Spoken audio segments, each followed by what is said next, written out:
Kailangan ko munang ibenta yung gadget ko dahil, meron lang akong kailangang gawin, kailangang baguhin. Meron lang akong mga ayusin na mga bagay-bagay. Kaya sa ngayon, ibenta ko muna ito. Pero kung willing kayo guys, just PM me dahil pag-usapan natin 'yan. Ito ay ano lang naman, affordable naman ang presyo nito.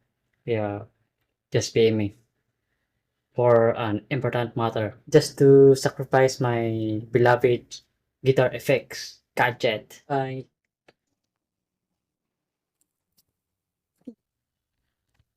Goodbye my beloved guitar effects. Marami na kaming pinagsamahan nito ng ilang taon sa pagtugtog, sa pagpe-perform on stage, type gigs, etc. Ngayon, sacrifice ko muna to dahil meron akong kailangang ayusin, mga bagay-bagay. Ito yan. Yan yung gadget natin. Just PM me guys. Kung interested kayo, just PM. Ito yan. Earnable, Skyverb, Delay, Mviv, Wizkit. Pero yung ano ko, yung distortion ko ay ano, sira na yun dahil pinahiram ko sa mga ano, mga ibang musician tapos siguro hindi nila naayos paggamit or hype lang sila sa pagtugtog kaya yun na ano, medyo nasira yun kasi ano, matagal na yun eh. Ano yun, almost decades na yun. Kaya nasira. Sikanhan lang naman yun te. Right, just be me. Kung sinong willing bumili nito. Ito pala yung distortion ko guys. Siguro kung aayusin 'to, kung meron lang magaling mag-ano nito, puwede pa naman 'to, eh. Kaso may something ano lang siya sa loob, kung pipindutin mo ay hindi na siya gagana. Like, saan yun? Hiramin ito muna, testing natin.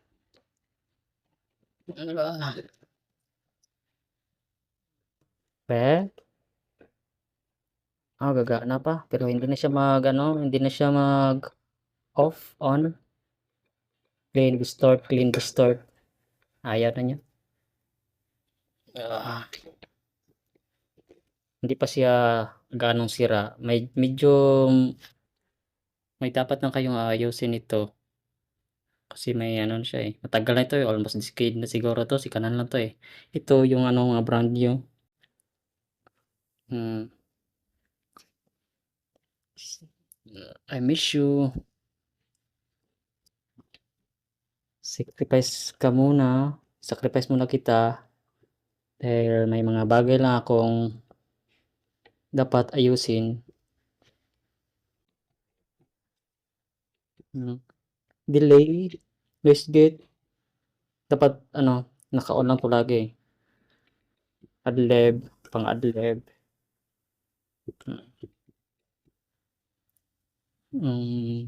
Overdrive. Expression earnable. Clinton to crunch drive to overdrive. Then, ano, Clinton. Ito na yun eh. Sample. Just PM me guys kung interesado kayo. Dahil, ibinta ko muna ito. Dahil for important matter. Sacrificing my guitar effects, guitar gadget. Goodbye. At para magiging professional yung tunog ng gitara mo, katulad ng mga international musician artists na mga iniidolo natin, mga influence artists, which is dapat nyong gagamitan ito, compressor sustainer. Ito yung nagpapaganda ng tunog na akalain mo kung papakinggan mo sa malapitan o di kaya malayuan o kahit anong range ay para lang kayong nakikinig ng original audio or yung MP3. Napaka-importante nito kung gusto nyo talagang maarte sa ano, tugtugan, lalo na sa live on stage.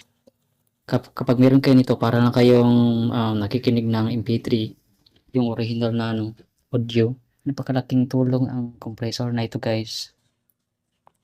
Pwede nyo i-adjust sustain, attack, tune, level, depende sa kung anong, depende sa ano nyo, tugtugan nyo or Depende sa setup nyo guys. Napakalaking tulong po ito. Noise gate. Lahat. At sila.